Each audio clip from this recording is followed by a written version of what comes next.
Welcome back to this channel. This is me Alia Wahid and you are on the channel of Medicare. So welcome back to this channel. I hope that all of you are doing very well, and as you know that we are discussing the practicals of pharmacology, and in today's practical we are going to start experiment number 3. In the previous experiment, the first experiment, we have discussed on the introductions to the lab instruments. The second experiment was on the rules of the drug administration, and now we are going to start the third experiment, and this third experiment is about to prepare a solution. So actually in the syllabus of your form D, we have given the 4 practicals on the preparation of solutions. So the first solution is the thyroid solution, which you have to prepare. The second is Krebs solution, Frog-Ringer solution, and the physiological salt solutions. So all of these solutions are little bit related to each other. They have some differences, but yeah, they are related to each other. They have some similarities. So at the end of all of these 4 solutions and their practicals, I am going to make a table on it, so that I am going to draw every solution so that you can clearly differentiate between them, that what the difference or what the similarities between these solutions. So you should have to watch this video till the last end. So now in today's lecture we are going to start the first solution, which is the thyroid solution. What it is, discuss the theoretical background of it. So this thyroid solution is a solution that is roughly isotonic with your interstitial fluid. What is interstitial fluid? It is a fluid which is surrounded outside of your cells and the tissues. So this is called as interstitial fluid, and it is used in the physiological experiment and the tissue culture. So अब मैं आप लोगों को उर्दू में इस चीज़ के बारे में बताती हूँ कि टायरड सोल्यूशन क्या है। ये एक सोल्यूशन है, इस तरह का ये बीकर के अंदर मैंने यहाँ पिक्चर में बना के दिखाया हुआ है। एक सोल्यूशन है और ये रफली आइसोटोनिक होता है, मतलब रफली मीन्स कि नियर बाय, ठीक है। और आइसोटोनिसिटी का क्या मतलब होता है कि इसका सेम एटमॉस्फेरिक प्रेशर है, ये सेम आइसोटोनिक लेवल है। मीन्स कि जब हम इसको अपने बॉडी के अंदर या किसी की भी बॉडी के ऊपर इंजेक्ट करेंगे तो बिल्कुल भी डिफरेंस नहीं होगा इसकी कंपोजिशन में, हमारे ब्लड की कंपोजिशन में इसकी बिल्कुल आइसोटोनिसिटी होती है। हमारे ब्लड के साथ ऑस्मेटिक प्रेशर हमारे ब्लड के साथ बिल्कुल ठीक होता है, जिसकी वजह से जब ये सेल्स के अंदर जाता है तो ये ना सेल्स को ब्रस्ट करवाता है, ना उनको स्वेल होते हैं, ना वो श्रिंक होते हैं, जैसे कि हाइपो और हाइपरटोनिक सॉल्यूशंस में होता है। सो ये एक आइसोटोनिक सॉल्यूशन होता है हमारी बॉडी के साथ, और ये यूज़ होता है फिजियोलॉजिकल एक्सपेरिमेंट में। अब फिजियोलॉजिकल एक्सपेरिमेंट्स में टायरड सॉल्यूशन का क्या काम है? एक्चुअली क्या होता है कि हम लोग ना जो फार्माकोलॉजी के एक्सपेरिमेंट करते हैं ना एमफिल में, या हम लोग नीचे के अंडर ग्रेजुएट लेवल्स में, तो वहाँ पर हम रैबिट्स को यूज़ करते हैं। रैबिट्स की सर्जरी कर रहे हैं, माउस की सर्जरी करते हैं। सो डिफरेंट जो माउस के पार्ट्स हैं, लाइक समटाइम्स हमें माउस की इंटेस्टाइन की स्टडी करना होता है, समटाइम्स हम माउस के ब्रेन के साथ डील कर रहे होते हैं। सो जब आप माउस की सर्जरी करते हैं तो उसके पार्ट्स को बाहर निकालते हैं, तो अब आप उसके पार्ट को ऐसे ही एनवायरनमेंट में नहीं रख सकते, मीन आप यूँ रफली किसी कहीं भी जगह पे नहीं रख सकते। तो आपको उसको किसी एक सोल्यूशन के अंदर डिप करके रखना होता है, ताकि वो जो पार्ट है, वो जो इंटेस्टाइन है या वो ब्रेन है, वो ज़िंदा रहे, उसको न्यूट्रिएंट्स मिलते रहें। सो एक्चुअली इस सोल्यूशन के अंदर वो सारे न्यूट्रिएंट्स, वो सारे आयंस, वो सारी कंपोजिशन दी जाती है, ताकि आपके ब्रेन सेल्स को बिल्कुल यही फील हो कि वो तो बाहर आया ही नहीं, वो तो बिल्कुल ब्लड के अंदर ही है। सो ये चीज़ होती है, ये पर्पस है हमारे टायरड सॉल्यूशन का। सो ये बेसिक जो होता है, ये चीज़ कॉन्सेप्ट जो है ये आपके माइंड में होना चाहिए। So it use for the irrigation of peritoneum. Irrigation का मतलब क्या होता है? वॉश करना या क्लीन करना। पेरिटोनियम क्या होती है? ये स्पेस होती है आपके एब्डोमेन के बाहर, यानी आपके एब्डोमेन है ना, इसकी कैविटी होती है पूरी एक, जिसके अंदर बहुत सारे ऑर्गन्स होते हैं, लाइक आपका स्टमक, आपका लीवर इस तरफ होता है, आपका स्मॉल इंटेस्टाइन, आपकी लार्ज इंटेस्टाइन। सो ये सारी चीज़ जो है ना, ये इस पेरिटोनियम के अंदर आती है। सो पेरिटोनियम क्या है? ये एक स्पेस है आपकी एब्डोमिनल कैविटी के अंदर, और इसके अंदर बहुत सारे ऑर्गन्स होते हैं। सो जब रैबिट के हमने पेरिटोनियम को बाहर निकालना है और उसको वॉश करना है या क्लीन करना है, तो उसके लिए आप क्या यूज़ करेंगे, टायराइड सोल्यूशन यूज़ करेंगे। इट वाज इन्वेंटेड बाय, ये साइंटिस्ट का नाम लिखा हुआ है, मार्कुराइज विजिक्स टायराइड, ठीक है। तो उसने अपने नाम से ही टायराइड सोल्यूशन इसका नाम रखा है। और इसमें आगे क्या चीज़ आ जाती है, इसका डेट लिखी हुई है, ये आप पीछे नहीं याद होते तो ना करें। एंड अमेरिकन फार्माकोलॉजिस्ट था ये। अपने टेस्ट क्या है, मतलब अब आपने टायराइड सोल्यूशन अगर बनाना है तो उसके लिए आपको क्या क्या चाहिए होगा, तो आपको बीकर चाहिए, इस तरह का बीकर आप लेंगे जिसके अंदर सोल्यूशन बनेगा। वेइंग बैलेंस चाहिए होगा, क्योंकि डिफरेंट चीज़ें इसके अंदर आपने वे करके डालनी है, तो उसके लिए वेइंग बैलेंस। वॉल्यूमेट्रिक फ्लास्क आपको चाहिए होगा, वाटर चाहिए होगा, स्टीरर चाहिए होगा, वाटर आपका क्लीन होना चाहिए। तो यहाँ पर ये केमिकल्स लिखे हुए हैं। सबसे पहले आपको NaCl इसके लिए चाहिए होगा। NaCl क्यों चाहिए, NaCl कंपोनेंट होता है ECF का, एक्स्ट्रा सेलुलर फ्लूइड का, और इसी तरह जो कि पेरिटोनियम के बाहर सराउंड हुआ होता है, तो उसका ये कंपोनेंट है। तो इस जब पेरिटोनियम का वो कंपोनेंट है, तो हमने NaCl को टायराइड सोल्यूशन के अंदर भी लाजमी डालना है, ताकि आपकी पेरिटोनियम को ये महसूस ना हो कि वो जिस्म से बाहर आ चुका है। तो कितना चाहिए NaCl, इतने ग्राम चाहिए, और इतने ग्राम पर 100, ये 1 लीटर के अंदर इतने ग्राम चाहिए होंगे, और 100 ml के अंदर आपको इतने ग्राम चाहिए। अब अगर कोई आपको कहता है कि 100 ml का सोल्यूशन बनाया, तो 100 ml के सोल्यूशन में आप 0.8 ग्राम NaCl के डालेंगे, ठीक है।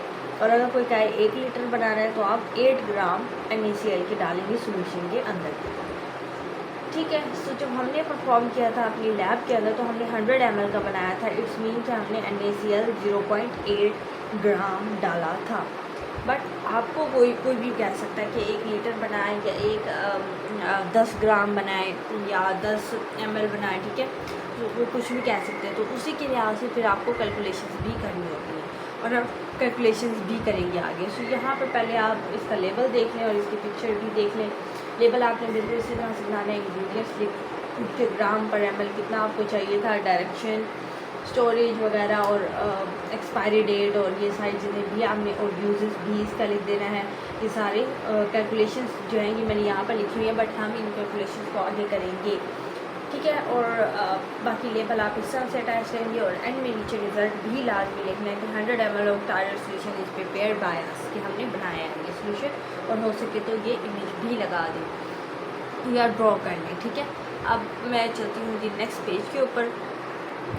Okay, now as we have written all the chemicals here, we need the water to make the volume up to 1 liter in case of 1 liter solution preparation. And if you are going to prepare 100 ml, then you have to make up the volume up to 100 ml, and to make the 100 ml water, you will add the water into it.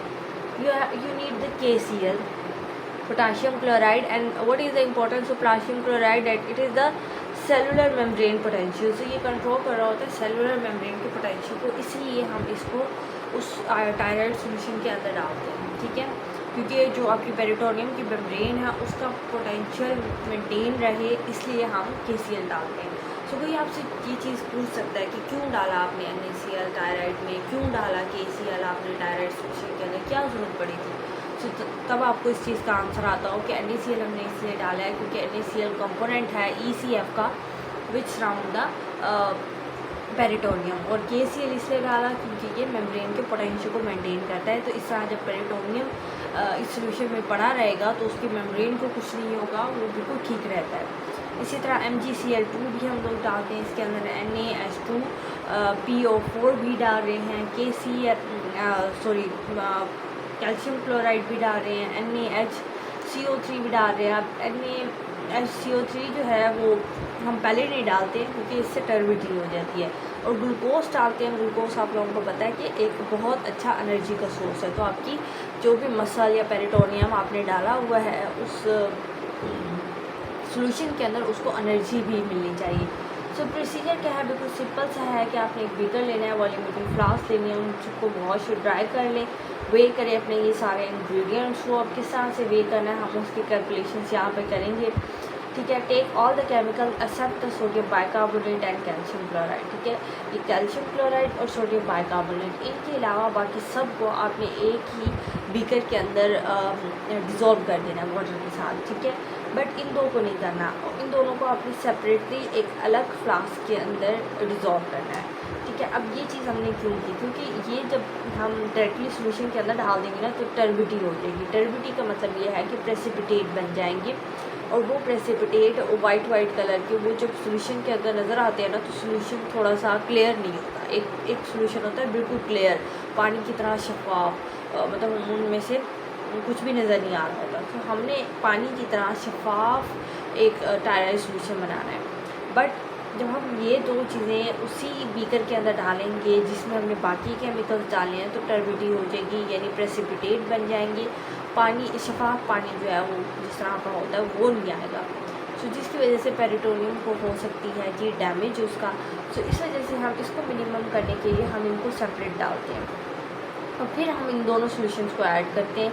और जब add करते हैं ना तो हम थोड़ा थोड़ा add करते हैं, मतलब इस वाले सॉल्यूशन को इस वाले सॉल्यूशन के अंदर थोड़ा थोड़ा ऐड करेंगे और आप स्टिर करते जाएंगे, फिर ऐड करेंगे, फिर स्टिर करेंगे और मेकअप वॉल्यूम कर देंगे 100 ml के लिए बाय एडिंग द वाटर, और फिर लेबल करेंगे सॉल्यूशन को और आप फिर अपने टीचर को ये प्रेजेंट कर देंगे। तो ये था ये चीज़। अच्छा, अब टर्बिडिटी होती क्यों है, मैंने इसकी रीज़न बता रही थी। इसकी रीज़न ये है, ये आपका Na2CO3 जो होता है, हम लोग तो इसके अंदर ये डाल रहे हैं ना NaHCO3, Na2CO3 नहीं डाल रही, बट क्या होता है कि ये होती है इनसोलेबल फॉर्म, वाटर में ये सोलेबल नहीं होता। सो हम इसको वाटर में सोलेबल बनाने के लिए हम इसकी बजाय Na2CO3 डालते हैं।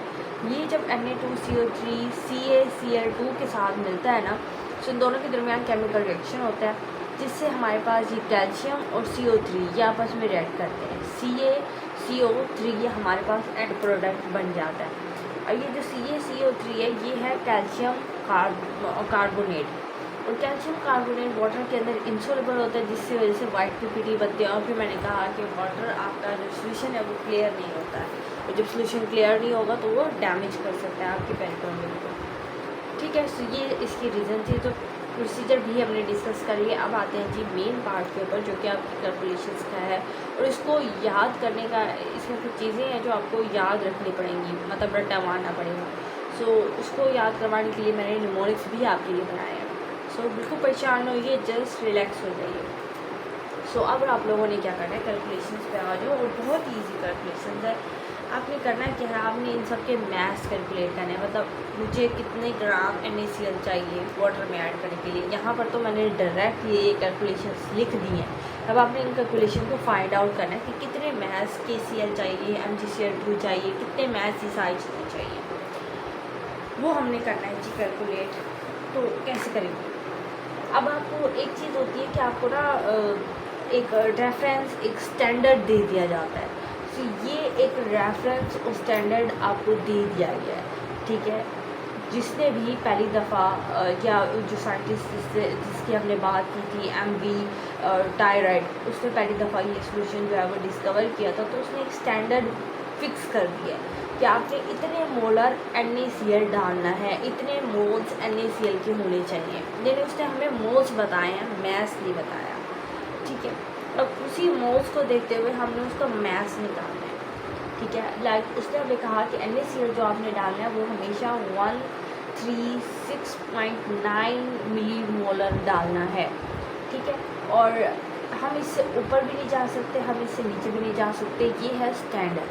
और ये स्टैंडर्ड जो है इसकी वैल्यू आपको माननी होगी रटा, ये आपको कोई भी नहीं बताएगा। ठीक है, ये वैल्यूज़ रटा मानने वाली है। सो इनको रटा मानने के लिए मैंने निमोनिक्स आपको बताया। पहले आप ये वैल्यूज़ देख लें, फिर हम निमोनिक्स पे आएंगे। दूसरा KCl के लिए आपको कितने मोल्स चाहिए, 2.68 मिली मोल्स आपको चाहिए। MgCl2 के लिए आपको कितने मोल्स चाहिए, 1.05 मोल्स चाहिए।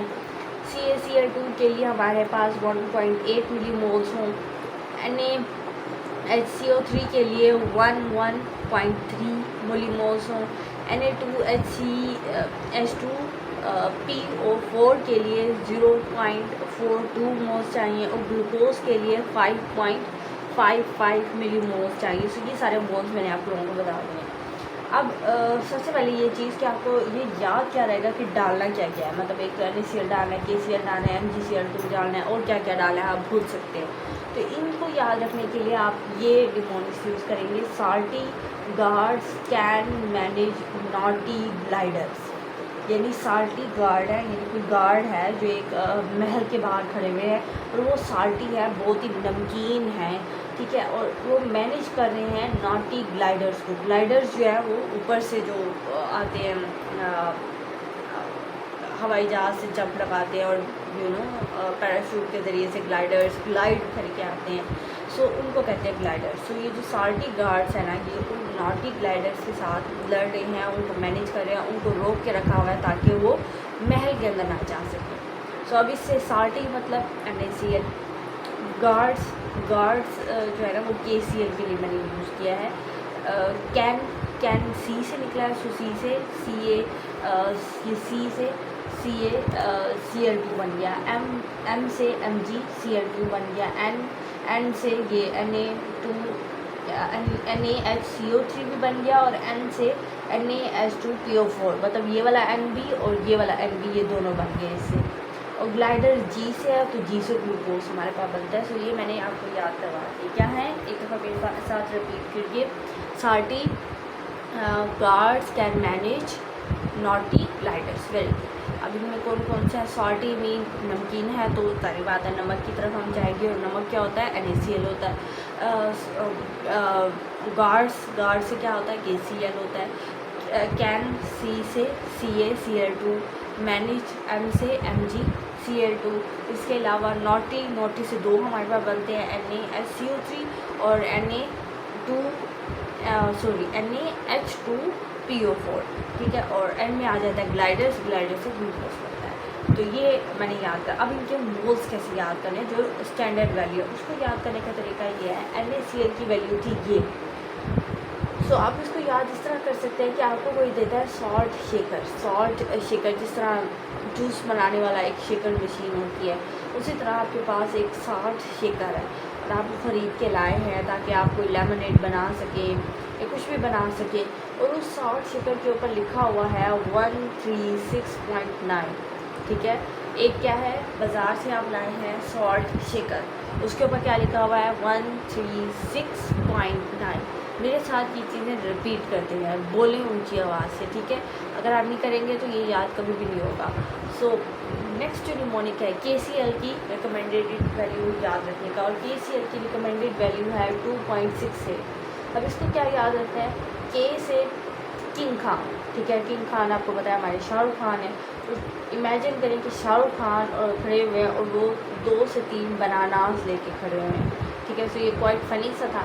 2 से 3 का मतलब ये है कि वैल्यू 2 से 3 के दरमियान है, और 2 से 3 के दरमियान वैल्यू है 2.68, ठीक है। तो ऊपर नीचे अगर आपके पास पॉइंट के बाद वाली वैल्यू कुछ गड़बड़ हो जाती है तो वो फिर भी कुछ गुजारा लायक हो सकता है। तो इस वजह से 2.68 आपको यहाँ से याद रहेगा, ठीक है। पहले था सॉल्ट शेकर, उसके ऊपर क्या लिखा हुआ है 136.9, वेरी गुड। और दूसरा मैंने क्या बताया, KCl के लिए किंग खान, शाहरुख खान, ये तो हर किसी को याद रहेगा ना। और शाहरुख खान क्या लेके खड़े हुए हैं, 2 से 3 बनानास, तो उसके लिए वैल्यू क्या है हमारे पास 2.68, यानी 2 से 3 के दरमियान वाली वैल्यू, और वो क्या है 2.68। अब नेक्स्ट क्या है, MgCl2 क्या है, यानी माउंट पीक, यानी किंग खान है और उनके माउंट पीक के ऊपर CaCl2 का मैंने बनाया कैसल है, यानी हमारे शाहरुख खान का एक माउंटेन की बिल्कुल पीक के ऊपर उनका एक कैसल है, उनका एक महल है।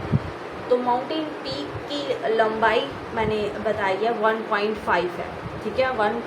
वैसे तो 0.5 है, बट आप इसको 1.5 से याद रख सकते हैं। तो माउंटेन पीक कितने फासले पे है शाहरुख खान का कैसल, 1.05 पीक पे है। और कैसल उनका कितने हैं, ठीक है, कितने कैसल हैं, 2 कैसल हैं, एक नहीं है, महल एक नहीं है उनका, माउंटेन पीक के ऊपर 2 हैं।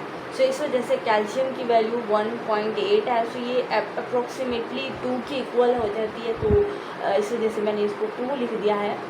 सो 1.8 है, मीन यू कह सकते हैं कि दूसरे वाला महल भी है उनका, बस थोड़ी सी ज़मीन कट गई है, ठीक है। अच्छा, उसके बाद आ जाएगा NaHCO3 जो नॉटी से निकले थे। एन से याद रखना है कि वो वहाँ अपने महल में बैठे हैं शाहरुख खान, और वो क्या ले रहे हैं, बेकिंग कुकीज़। तो वहाँ पर वो क्या कर रहे हैं, बेक कर रहे हैं कुकीज़ को, बेकिंग सोडा से कुकीज़ बना रहे हैं, और बेकिंग सोडा NaSCO3 ही होता है। और वो कितनी कुकीज़ बना रहे हैं, वो 11 कुकीज़ बना रहे हैं। इस वजह से इसकी वैल्यू आ जाती है 11.3। ठीक है, 11.3 11 के करीब ही है। आप 11 भी याद रख लें तो ये ठीक होगा। तो कितनी कुकीज़ उन्होंने बनाई, 11 कुकीज़ बनाई हैं।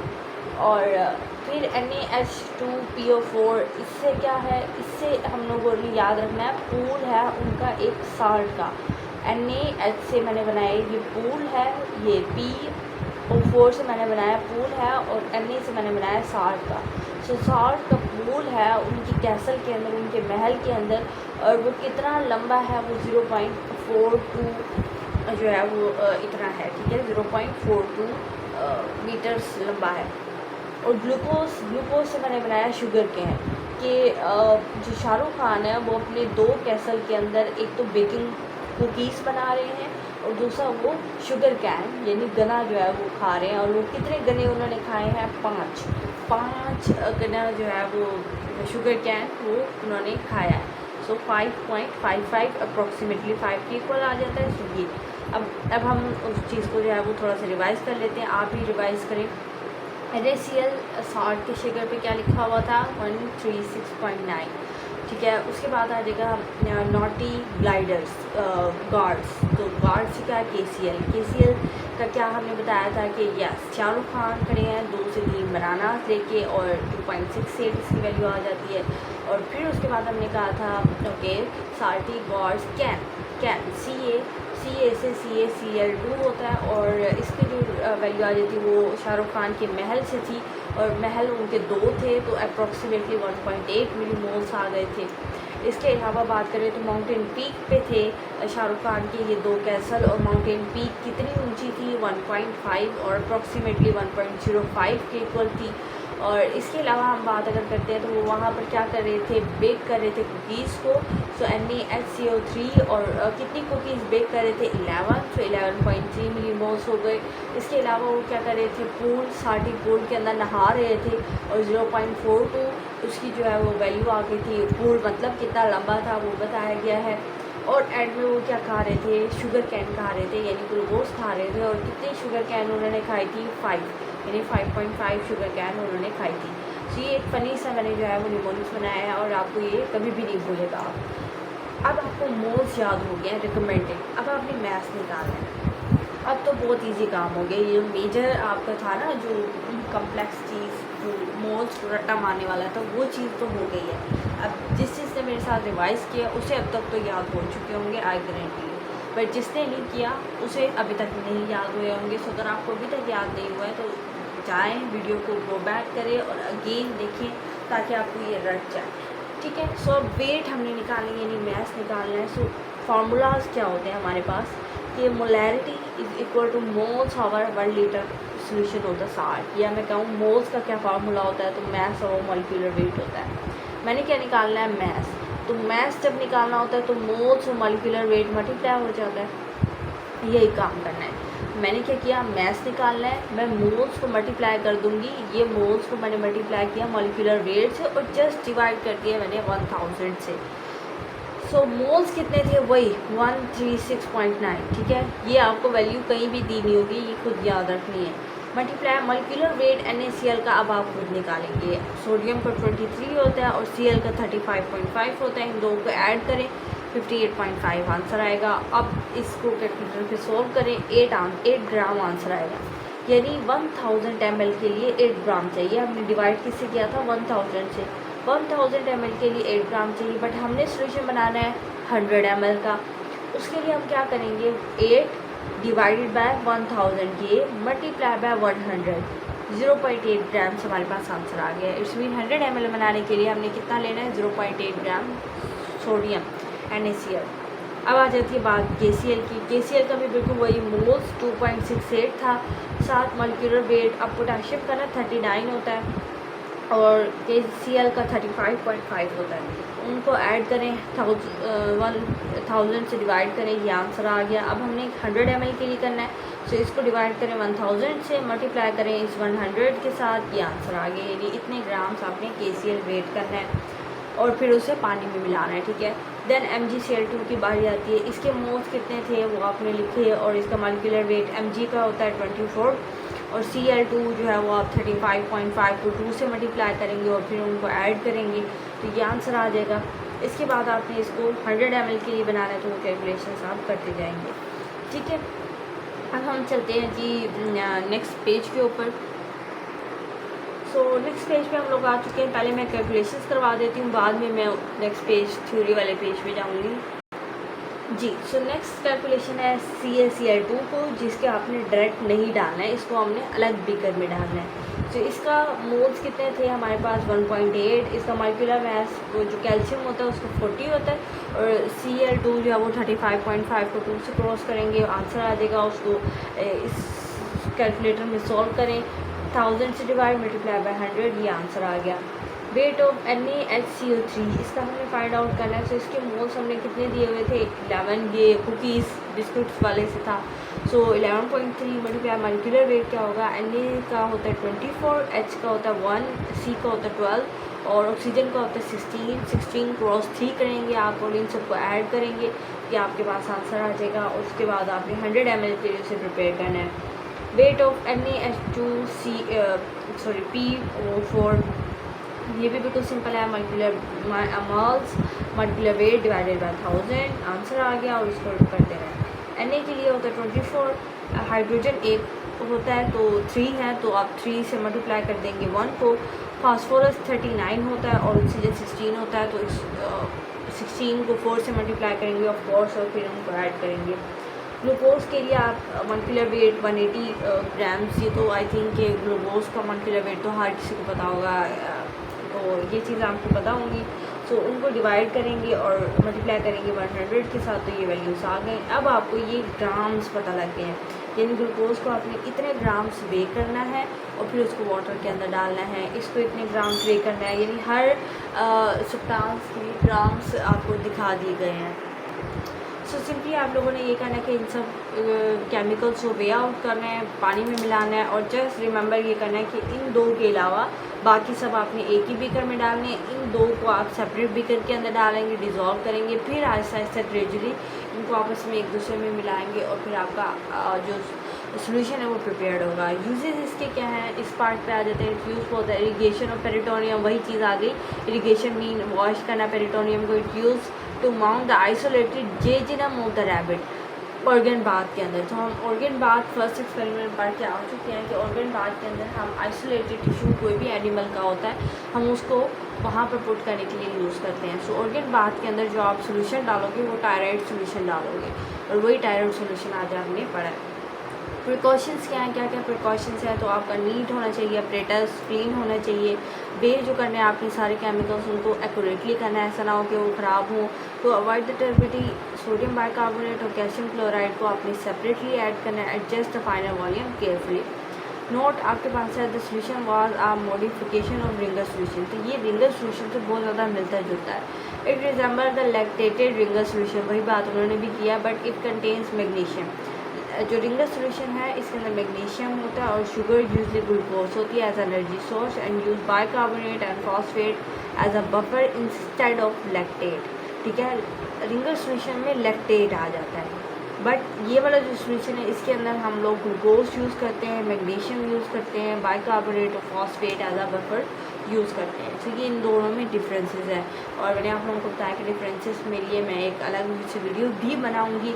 सो आई होप कि यहाँ तक आज का हमारा जो है वो फर्स्ट एक्सपेरिमेंट है, ये थर्ड एक्सपेरिमेंट जो है वो कंप्लीट हो चुका है, और आई होप कि आपको टायराइड सोल्यूशन की अब कोई भी कन्फ्यूजन नहीं रही होगी। और अगर आपके अभी भी कोई भी कन्फ्यूजन या मिसकंसेप्शन है तो please definitely you have to leave a comment for me, I will give answer to you, and I will thankful for you if you watch my video and if you subscribe to this channel. So thank you so much for subscribing and for following my request. So take care of yourself. I'll meet you soon in the next lecture with the next video with the next solution. So take care. Allah Hafiz.